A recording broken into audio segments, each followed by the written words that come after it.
Merci Nabino Nyonso Bozala Kebela Kolanda Yeba TV télévision bisika nyonso zomi bino partout dans le monde entier za toujours wana ngadie merci bien ba naza toujours wana pona ko sala musala parce que Congo ndezalaka mboko ba koko nzamba tinda biso na kati na mboka Congo to beta masolo etali politique to za biso mo telo na plateau to zali na invité moko azali conseiller ya ministre ya ministre excellence Kibasa ya PTNTIC ozali kokamama na ye moko excellence topese mbote Kibasa Augustin Kibasa yende tozana lelo na plateau c'est au conseiller mais c'est le conseiller Maxel et le ngone to komeka kosola mama solo belé ezali IDPS Kibasa tozali vraiment wana azali pe moko ya président de Ligue des Jeunes oazo kamba Ligue des Jeunes ya parti ya Kibasa Maliba elongo na conseiller to kosola masolo nyonso etali actualité politique oza ko dominer na mboka na biso entre autres boyebi ke na ministère ya PTNT qui excellence azwa ki décision ya ba taxe o ya ba téléphone et c'est qui ba téléphone na biso comme ko futa ba prix ba pesa ka ba taxe na bango pour que aider budget na biso et ça sujet o to moni moi ezali mo mbutu bato belé ba homme politique ba meki kolobela ngo ezali pe moko ba sujet to komeka kosola nango na ba actualité mususu. Bonjour monsieur le conseiller. Bonjour ndeko mwana mboka. Bonne santé. Ki meza na ngola nkolo à part ka ba confinement oyo eza dossier oyo ezo concerner bato nyonso na mokili pandémie oyo ya Covid-19 et sali ki bato mususu ba fandi na bandaku na ba service ya l'état ba service minimum ba diminuer mo bato ba kende ko travailler donc ça ba période moko ezaki prévu te eza ba imprévu boye donc changer biso ba habitude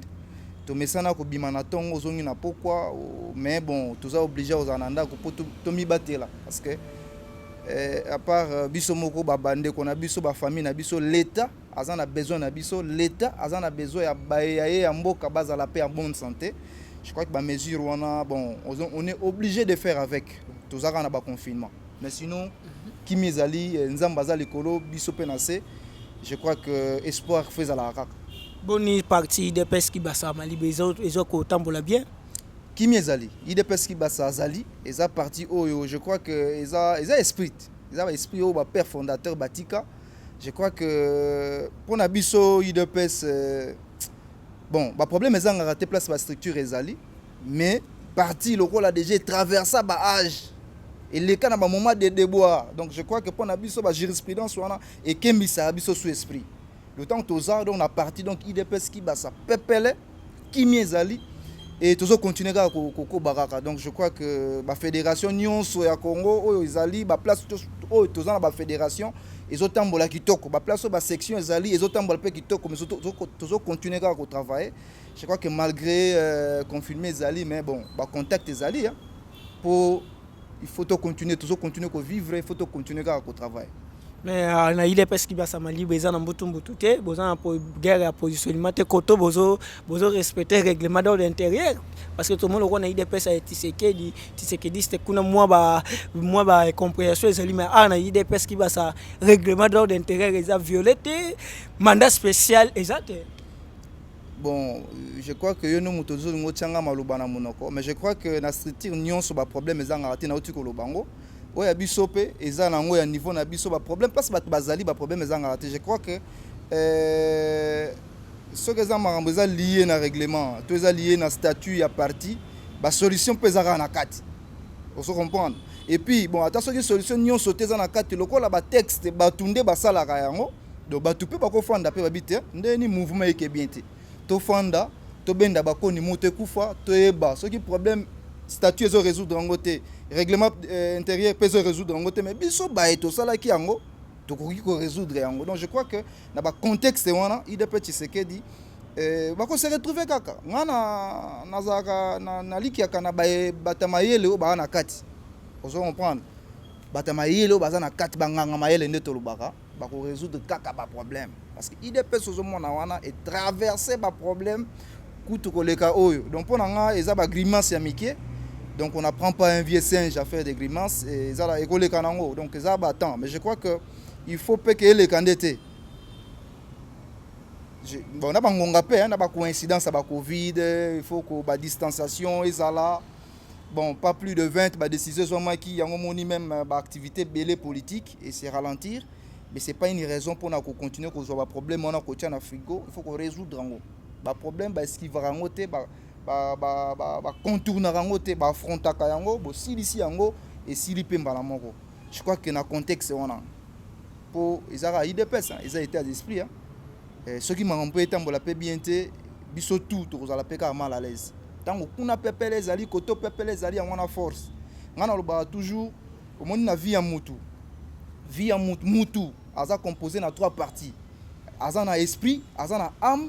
et puis aza na corps physique donc IDPS au monde a esprit à IDPS c'est FKM Frédéric Kibasa Maliba c'est l'esprit de l'IDPS vous comprenez âme ya IDPS c'est Etienne Tshisekedi wa Mulumba siko yo corps po ezala siko mutu azala complet corps wana eza ba structure lelo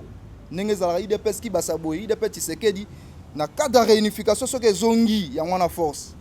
même ba pouvoir fati oyo fati ti azana pouvoir wana eza makambo uti musika uti na nzambe uti na bakoko tant logique ya réunification eye bakoko ba père fondateur ba beti maboko ba sepeli pouvoir yango ba père ba bundela ba fils ba koti na terre promise génération na biso oyo vous comprenez donc je crois que yango na corps comme ko funda na to moni ba tout tout aza ko nga ko porter Jean-Marc Abound plainte parce que ba lobi kazo respecter statut mandat spécial na parti IDPS ezalaka te kuyere amema biso amema ba na congrès kuna ye pa lobi congrès ezate moi guerre wana yo ko loba nini peut conseiller au moni na temps normal hein na kokota vraiment na ba détail te mais je crois que ça on aura ba ambition de s'exprimer biso ba politicien ezalaka nango bon moni babenga ngo de bonnes guerres hein des fois ezalaka de bonnes guerres ngamoko naza président ba jeune na IDPS Kibasa awa yobi boni bazolinga pe bazwa poste wana na nenga mabete na nenga kaka ngaso na zui na ko porter moi lo moboui bako boule peut-être que Marcel asali moi ni peut-être comme moi limité donc ça ba ambition mais l'essentiel je crois que dénominateur commun ça pour parti et fanda ce qui ba ambition na biso to komi ko exprimer yango pour parti et kufa déplace siko et comme il solo ya Salomon vous comprenez moni ba le obi sagesse à Salomon ba demer wana ba la mwana kolo mwana za kolo mwana so comme makamba ko kata ye Salomon habite pesa ka kata yo ke na lokolo yo ke na loboko o za kolo mwana te to kata ka ngaka na kina no kolo ngo ke sa na nini po mwana na okufa vous comprenez c'est pas comme ça que faut tout monde na makambu so ki ba ambitieux zali sozo ke na on ndenge ke parti ekufa ça veut dire que moi na wana za yote pour IDPS oyo makile za na kati aolinga te loko na beba malamu kutu ba concession salema déplace mutu ça za bon bo la pe loko ngo bon bozwa mais l'essentiel ka parti za na kimia pour ba ambition na biso faut pas que bebi sape loko oyo ya biso to benga ka parti pour na biso za ka poule aux œufs d'or ba batela ka poule wana wazo bota maki ya or faut batela alors et loko oyo et ça là que toujours la responsabilité étatique pour te réaliser rêve ou ba père fondateur batika il y a progrès social na bango trop espoir il y a peuple congolais na combo ya IDPS union pour la démocratie et le progrès social le 24 avril tout monde o rappellera biso Mobutu alela ba père fondateur ba arracha loko wana tolongo na monopartisme to côté na multipartisme démocratie wana mais progrès social ko koma ndenge nini ceux qui biso moko déjà à l'interne moi ba fissure et salema batia na se na bina okota ba détail était non voilà le président a Jean-Marc Abound a sali boye a dioti article ya statut to a dioti article ya règlement d'ordre intérieur logique on a na okota ba détail était mais je sais que crise ezali problème ezali je fais confiance na sagesse wana ba nganga mayele o baza wana ba batela mwana wana tozonga na sagesse à Salomon to exprimer qu'effectivement moi na ngwaza ya biso to batela mwana wana bon ba guerre mike bon ba bonne guerre ezala nango mais ele kate na niveau que parti ekufa wana nde to sepelate so pene komo ke na nenga bongo pena bo senti pena ke non Marcel Panzu bo ikana otomboka pena ozwa pe ba dans un mutu to na ndape ba analyse ndenge ekendeti ke o yozo kende o réclamer ozana moi raison mais la réclamation peut être une procédure nango pourquoi bébé ça peut raison na nengo zo ça la paix maramon ozomona mais na minute oyo ezate que non quand o a raison quand o a tort je me réserve je crois que à l'interne tu sais que diste pour nous c'est ça IDPS nena to bango esprit âme et le corps yango nde sala ke mutu azala. Lorsque une partie fait défaut, ça veut dire que oza sous mutute okomi mwa monstre moko boye. Donc c'est comme ça que lecture na osala na makambo na ngama. Donc je suis confiant, naza na espoir que étape oyo ya crise ya banini ya ba gege ya ba petit glouton to tiango na se totala oyo za intérêt supérieur. IDPS Felenda, IDPS au pouvoir, tous en akimian. Ne place ba stratégie koya, logique au président AI Aloba, IDPS fait tikala na pouvoir le plus longtemps possible. Hein? On va utiliser peut-être utiliser à éternité, mais le plus longtemps possible en respectant les principes démocratiques. Toko mango nini, ceux qui bien moi ba nini ça. Na ben na yo zo ke na kitisio kiloto utambola ndeni. Tous en akimia to benda bakoni to tia na C parti za biso to honorer ba père fondateur. C'est bon, monsieur Maxel, azali conseiller à ministre PTNT qui basa excellence. Tout côté moi na interpellation baza ko bengisa batu mikolo yo to moni ba juge na biso ba au chef d'état qui ko tia ba zo sala moi musana ba malamu ticket to bwa kala ba flair toujours continuer ba trahir ndete parce que ba continuer ko sa musana bango bongo tozolo ba ke Thomas Luaka ba bengisa comme renseigner a pesa ba renseignement par rapport na programme 100 jours Bruno Petit Balaza sur interpellé kuna to mona ki directeur à cabinet chef de l'état a d'abord na détention provisoire procès na ekozala le 11 awa to mona ki ba juge bazo bengisa batu bino okokoloba nini yango etake ba yi politique na komona lelo première fois to moni bato bazalaki to bandaki ko banga bazalaki ben intouchable mais lelo yo justice ekomi ko bengisa bango to bosani ke bakuluna bazalaka to bosani ke ba miyibi bazalaka mais mikolo to komiko penser que non so ra yibi mbongo ke prison okokoloba nini omoni makambo oyo salema justice balobaka justice nde elevaka nation tango justice eza bien mboka etambolaka bien parce que omoni na kolobelo moko eko créer débat na monde ba scientifique c'est le bon na monde ba scientifique parce que nga naza pénaliste criminologue en tant que pénaliste criminologue na logique oyo nga na école ya criminologie o nga na ekoli na soutenaka thèse oyo balobaka ke ne baloba l'homme n'est bon non pona ngai pona na perception en tant que scientifique l'homme est né na caractère moko criminel parce qu'on n'apprend pas un enfant kosilika hein omoni mwana ata botami lelo ozomelisa ye mama longo libela siliki azobeta kanda wana on est avec. Mais je crois que société na ba règle nango yango sala ke mutu mususu to gérer ba colère na biso. Colère za courte folie. Pona minute yo même nga pe na ko koma to ça nango na nzoto. Donc na ko za pe voyou pe na minute yo na lokoti libanga na bambio. Mais pourquoi je ne le fais pas? Ils ont ba matière ba perception moko ezo ko interdire nga. Yango ba ba benga moral. Hein, on se comprend. Tant moral yaka sko ko doser ba folie wana de grandeur oyo mutu ko zala nango. Alors, tant que justice a ça, et ça pour attendre ceux qui va condamner Moutoutel, il y a une sanction pédagogique. C'est-à-dire, na sanctionné yo mais été mais Dieu merci, bah ça lié boy. De ngapena milengi là. Donc sanction na yo été inga. Donc justice fait à la makasi. Toloba yango ba père fondateur baloba yango le sphinx a beta CT sur yango sur état des droits na kozala objectif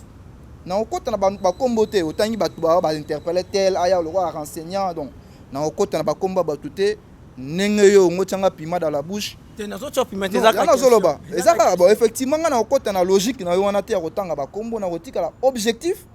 justice pour lobi pe kozala penga kande balba ekoki pe koyela yo. Vous comprenez? C'est ça l'objectivité. Donc justice c'est ça la ndenge musana yango. Et ça fait que magistrat azo sala makambu azo ebate marteau pe ko yela ngai to injonction moko boye ndenge to yebaki kala te. Et ça ndenge te. Dans un état de droit l'homme le plus puissant c'est pas un politique, c'est le parquetier. Vous comprenez? Bon ba tu faut ba ngane ba parquetier, ba magistrat. Pour bango baza wana ba organe de la loi ba benga bango. Bango baza ba gardien de l'état. Donc les intérêts de l'état bango ba kengela. Vous comprenez? Donc c'est bango ne faut pas les hommes les plus forts, c'est pas un politique. oza na mwa fonction moko boye do yo no bima lokola yo nde pomba te pomba za parquetier ntango obimi ya sanction na nzela ate yo azu sanction soki ezali donc na logique wana moi j'applaudis en tout cas ngai boyika na obeta maboko na ndenge ekende ba se rendre compte que eza pouvoir na cadre de séparation du pouvoir comme nde balobaka le pouvoir arrête le pouvoir judiciaire ezongela ba muscle nango d'autant osakani ozwi likofi ozwi coup de tête okoyi kao mais parce que se plaindre par rapport ya moko ya bakondi ya ba autorité moko lokola DG Geoffrey babengisaki bapesaki même na mandat d'arrêt mandat d'amener azokende te mais bazomona ba imsusu bazokende kuna mais ba misusu lokola que comme justice il y a deux poids deux mesures justice ezaka deux poids deux mesures te justice c'est pas la procédure nyonso et prévoir ba bleu retour na yo kasi pona nini baloba ke non ozwi première convocation ozwi deuxième po bayebi ke bamosusu mpe bazalaka batetu to aobwakisa to aobwa na suka nango ekoma nini ekoma mandat na mandat d'amener bamosusu mpe kozala mpe bo batindelo convocation otie poids nde mpe toyiki bato mosusu mpe batie bapoids ozo comprendre mais ntango yo okimi ezalaka okotika ya prison parce que prison mpe en dehors de tout en dehors ya cadre wana ezalaka na mpe psychologie ntango yo moko okima donc omona ovivre na nde nini yo oza fugitif ozokima po baolukisa yo na l'état oza pe na quiétude te donc ezaka lokwa omikotisi na prison avant que basambisa yo l'essentiel ezalaka babengisi yo ke na justice peut-être bakoakite yo bon yo se rendre compte que makambo azo interpellé oyo eza yango opréféré kotia poids outiliser nde balobaka arme ya lapin donc otie poids okimi na logique wana pe justice epolaka te soki dossier esi efongwami boye livre wana esi efongwami boye mopepe koya te elekisa page wana loko esi efongwami ezaka na ngonga oyo okoya kaka okorépondre baprocédure tout baprévoir yango yo ozokima justice bainterpellé okimi première fois deuxième fois troisième fois ntango akosalama mandat place tout bakokuta yo en tout cas tomoni badocument nyonso wana physiquement namoni yango te kaka na baréseau sociaux effectivement namoni basigna document oyo ke place oyo bakokuta ye bake na ye eza mandat. Est-ce que l'autre groupe sa confiance na justice na biso surtout ko vraiment état de droit oyo tolukaki oyo tobandaki kozala bakongole bazalaki na besoin nango yango tokomi nango balobaka l'exemple vient d'en haut effectivement parce que lelo confiance on a bandi kozonga ti po biso peuple biso tozala na base nde tolobaka yango na le petit peuple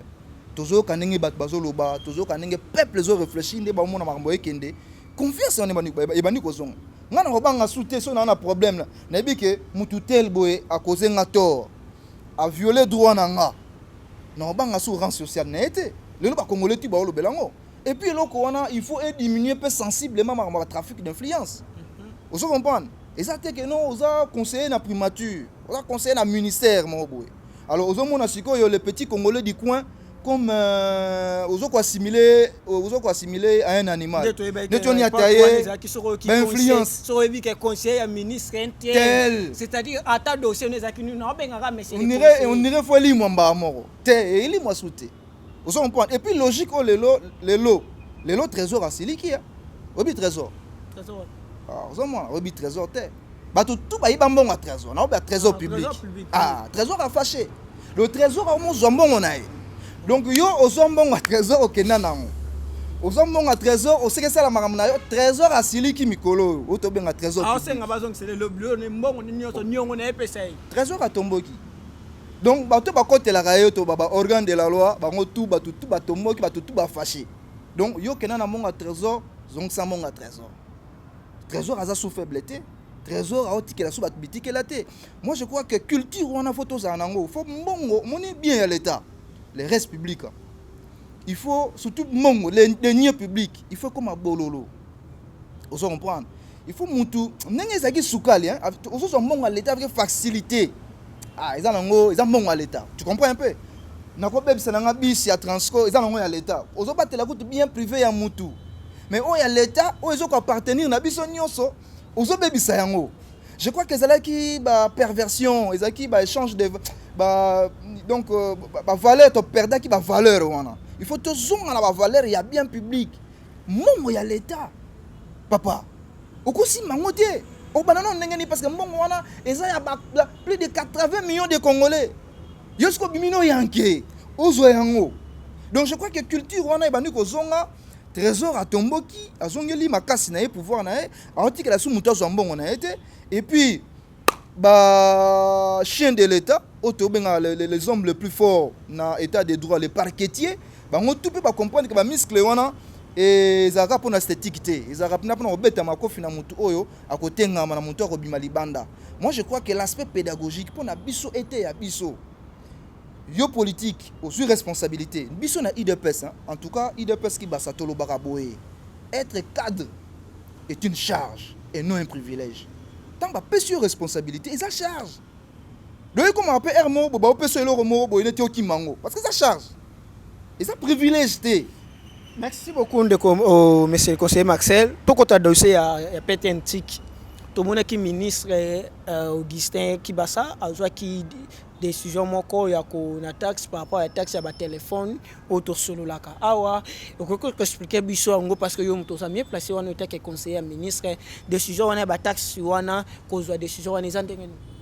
Bon, merci ndeko na ngai na ko remercier sous makasi parce que na ngunga oyo bato ebele déjà si bayoki yango parce qu'il y a des gens qui sont informés et ça déjà le cause a publié dans journal officiel et zali premier ministre a signé qui déjà décret moko pour na bato ba ndoko futa ba taxe ya ba téléphone na ina éclairer opinion boye bato ba comprendre loko moko mona mboka na biso awa il faut tout cesser ba biloko oyo ke eloko oto bengaka moni ba langage oto utilisaka ba mboa. Ça dit mboa, ça veut dire mboa te mboa ya chien mais biloko mo ya mabe ça dit ba chombo ba téléphone ya mboa ya mabe batindaka na Congo. Donc ba biloko mo o sombi téléphone o kosala ngo 2 mois 3 mois o ekufi et dindi na maité o exposant on a soleil te eloko moko te ekoya kite ekufi ka yango moko tout monde abaka wana na kati ya téléphone na biso ezalaka na adresse mo babengaka email on se comprend. Babenga ba téléphone certifié. Ministre qui basalobi boye désormais ba téléphone oyo e bano kota na Congo il faut ça ba téléphone certifié. Donc ça veut dire conforme à l'original. Oza soko olingoye ba soki téléphone ayo ezali certifié ou pas. Mo soko beti na téléphone ayo. Téléphone nyonso eza otozo benga mukokoli o mukie eza ta otozo benga Android. Ba téléphone ba 1G, 2G, tout ça 3G, 4G. Soko beti étoile dièse 06 dièse. Tout de suite au mon adresse email obima. Soki na téléphone ayo bimité, ça veut dire que téléphone ayo ezali non certifié. Et ça téléphone moko ya bien té. Alors, désormais il faut ba téléphone parce que décision ngopé il faut na préciser et ça nous mise en application té décret si bimi et pas le premier ministre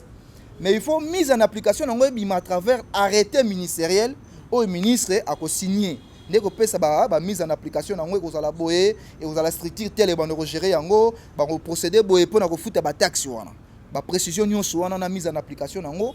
tozo zela yango biso nyonso à partir ya arrêté ministériel son excellence Augustin Kibasa Mali bakozwa certainement azo la mpepo ya Covid ici là bongo arrêté et bima poto e bandingi ni tokosala na ba téléphone tolobi ya mikie bat bando futa na taxe on il est prévu $1 par an. $1 par an, ça veut dire pour oyeba soki par mois au bando futa combien aussi ka $1 wana au divisé par 12 mois parce que une année c'est 12 mois. Exactement $1 par mois, mais non, $1 ça dit na une année mobimba, on peut ça $1 ya pamba. Donc si on divise par mois, ils ont ça 0,058. Donc ce qu'on arrondir en la logique donc 0,06. Il y a dollars où ils ont foutu par mois na téléphone wana. Téléphone ils ont certifié. Les lots na niveau surtout il y a SND ba bazo ko décrier ba bloc ba kidnapping. Ndenge bazo ko enlever kabana. Ba chantage seulement na ba téléphone, ba menace seulement na téléphone. Tout de suite on saura vous identifier. Et ça n'a pas raison ebele. Vous comprenez? Le long mutu moka menacer ben yo bi dire merci yo zela joute aux na coin. Mais tant que zo ba nengwana, attention à longoli sim, abwa ki sim. Attention sur téléphone on olongoli batterie au chepemen, au sim au chepemen. Ba ko yeba à travers l'adresse email wana ko géolocaliser yo ba yeba place ni téléphone wana ezali. En dehors ya yango lelo na système wana soki ba yibi yo téléphone et que o déclarer que ngai téléphone nga ba yibi yango ba ko bloquer kaka téléphone wana comme jouer mutu wana ko kena téléphone na yo akosa na ngelo côté ata so akenda ngona ba génie auto yebi na butu batama yelo ya chombo babongisa chombo ba yebi kati ya chombo ba parti nango ba yebi ba pièce ya téléphone ata so memeli bango téléphone wana téléphone wana ko sala ka susute etikali jouer ya libela mais Jean-Claude tout le monde Jean-Claude moko ya ba droit de l'homme azo telemelango mais c'est Jean-Claude et abi que ça importance ça azo ko moi ko telemelango na ba moment o na mboka na biso vie économie na biso vie comment population ndenge bazo souffrir tu ebi bien que non population même ya ta lipa ya pamba bazo kokate tu ebi que mboka na biso lolenge bato bazo nyoka mais ministre aye ko tia eloko wana est-ce que kozala vraiment bien kozala ba kongole ba ko yambango mal lolenge na motema ou bien ba congolais ba kokoka kokokisa devoir wana ko pesa $1 nango c'est ça ngwana ndeko Jean-Claude azokomeka côté le milango na ndeko omoni d'abord ndeko Jean-Claude Katende aza mutu oyo a voyager mingi akena na mikili ya poto ayebi ne makambo le kaka ailleurs yo oza malade okei et pas ya munganga ayebi si yo bon malade no wana ezo senga photo tu ba yo tonga obite ngai tonga na sipota ngote sala nga pasi bon le rôle nga tonga te injection te zwaka si ba kisi tel bo ba comprimer tel omela te ngai kisi bololo wana na koka ngote finalement olingi ko bika to olingi okufa lelo mututu alingi Congo ezala une grande nation est-ce que yebi que secteur ya télécom eza régi na disons eza na structure moko internationale ba nga UIT Union internationale des télécoms. D'abord, ils ont exigence ya UIT. UIT wana ils ont structure moko internationale, il y a ba télécom, ils ont exigé ba pays ou ba pays membre bazala na ba téléphone certifié et c'est pour la sécurité non seulement ya mboka, la sécurité ya monde et puis sécurité ya yo moko individu. Yo carte de lecteur na yo. So yinga na yibi carte de lecteur na ona kesa na ngoni. Carte de lecteur na yo na yibi yango na kesa na ngonini po eza ya yo do lobi pe téléphone e ko koma bongo do muta ko yiba yo téléphone te po so akena ngo komi na ngo jouer do téléphone na yo eza ya yo et puis ba téléphone to lingi eza ba téléphone ya bien o ezali certifié eza te ne to mona ngo bo ndenge ba tombo to zo kipe na biso te ba ba na bango te ba email wana ba adresse wana muta kipane te azui kaka ba tekelo téléphone na $70 ba tekelo téléphone na $100 ozui. Maintenant, pour sécuriser yango, d'abord, ils ont achat de matériel approprié pour ça. Pour une équipe qui est retraitée, équipe où non seulement ils ont emploi qu'ils ont créé pour les Congolais, parce que les techniciens, les informaticiens, les Congolais, il faut retravailler dans la structure. Non seulement ça, mais la structure, il faut la maintenance. Il y a des matériel. Et puis il faut assurer l'amortissement, il y a des matériel. Et ça va être taxe wana mike. Ya on a tout ça mais la calcul wana. On se rendre compte que c'est rien. Consommation. D'abord c'est là non on a bien. Population ka auto défendre. Non seulement aspect sécuritaire wana, auto ba ya yemoko mutu, ya l'état na ya monde parce que ceux qui lelo ba criminel bazo utiliser ba téléphone et belé. Mutu ko zala lelo. Ba tozo mona ngono facilité moko boya ba insulte na ba réseaux sociaux. Batebele ba décrire yango mais loko ba mususu parfois ba ça la sur Facebook té on est comme loko mo ya ba bêtise mususu atika lika na ba Twitter wana malamu a publier loko na ye ba monique no loko a raisonner à celle l'hôtel mais na Facebook ba nini comme n'importe quoi ba so décrire yango mais siko lelo ba tout wana otolo ba cyber criminel wana o baza ba osala la téléphone ba kozala limité parce que lelo soko meki ko intimider mutu o meki ko menacer mutu na téléphone à travers nini wana email wana ba ko localiser yo et puis mutu akoma na ba réserve to lingi mutu ko utiliser téléphone à utiliser en bon escient de ba science sans conscience c'est ça ruine de l'âme faut conscience c'est ça là téléphone c'est pour les messieurs quand il y a un téléphone c'est pour des gens je dis pas bah tout faut pas la honnête mais c'est pour des gens respectables je peux pas prendre mon téléphone pour na commettre ba bêtise na ko benga yo na sombi simu moko boye na bengi kaka na fingi yo to na menacer yo na kati simu wana non eza problème à simité eza problème à téléphone il faut téléphone ezala identifié ezala certifié to lingi bato bazala to za na société moko respectable ozo comprendre soki mutu wana oza na problème na ye eza na ba instance oyo ekozala lelo ntango ozwi oke na coin osomi mwa secret na mwa coca to na bato bamelaka mwa bakoyimisini mwana okei komela mwa kiri na yo ya nkoyi na coin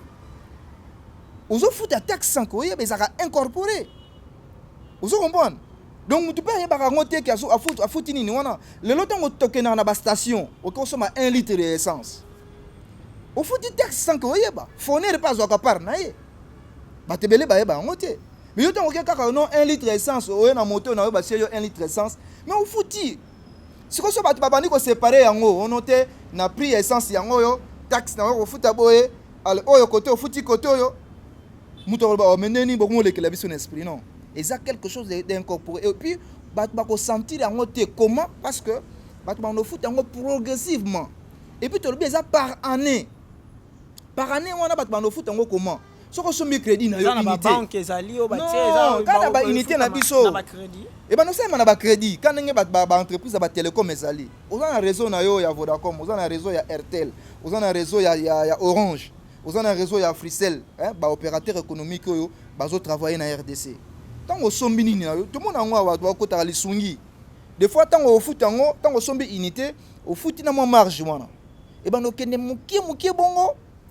ti na fin du mois soki oyo koki ofuti oyo yo l'état asui et soki pe wana ba matériel wana et vous allez gérer par l'état donc ça coûte quelque chose oyo bato ba comprendre ba mona charge wana te ça sera pas visible et vous allez kutu bato ba ressentir en côté mais entre temps ils ont apporter bonheur ils ont apporter sécurité d'abord il y a biso moko na niveau pe ya mboka pour na koyeba ko contrôler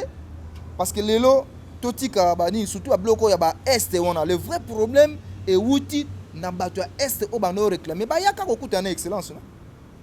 bazo kidnapper bana bazo yiba bo et puis mutango azo benga yo abengi yo parent papa ozapi mwana na yo azali awa kene na cointel okuta mutu moko la telamba pembe pesa ye mbongo wana pesa ye $10,000 et puis azo utiliser téléphone wana lelo e kozala soki eza téléphone identifié so eza certifié tout de suite ba service na biso yo eroye ba ke mutu wa benga za place tel peut-être mwana na yo azaka na simanda kuna yo batie ozoyeba te merci beaucoup le problème mwana quand on est autorité ba yaka ko résoudre le problème ya société excellence ayo ki ba baleli ba chantage leki na téléphone toi qui va menace boni mais c'est Maxel c'est boni ba okenango ba osenga batu ba témoigner bloko ezo le partir ba téléphone to ko sola li solo wana si ma to fandela ngo vraiment to senga peso ki ozo etake conseiller ministre yebati vous avez besoin d'accréditation dans le ministère PTN pour que tous makambo est très important et comme ma collègue à la chaîne Yebati TV pour que bande connaissent baza di banda bo baza baza informer ba yeba ni ngo sala na ministère wana ni ngo évolution ngo ezokende comment ce qui beaucoup accordé Yebati TV accréditation et kozala quand même bien moi 30 secondes pour que ne connaît pas Jean-Claude Katende assez tranquillisé hein il faut pas que après cette impression que yé a lingi ba congolais aza motema soki ndenge ni la lingi ba non nous aimons les congolais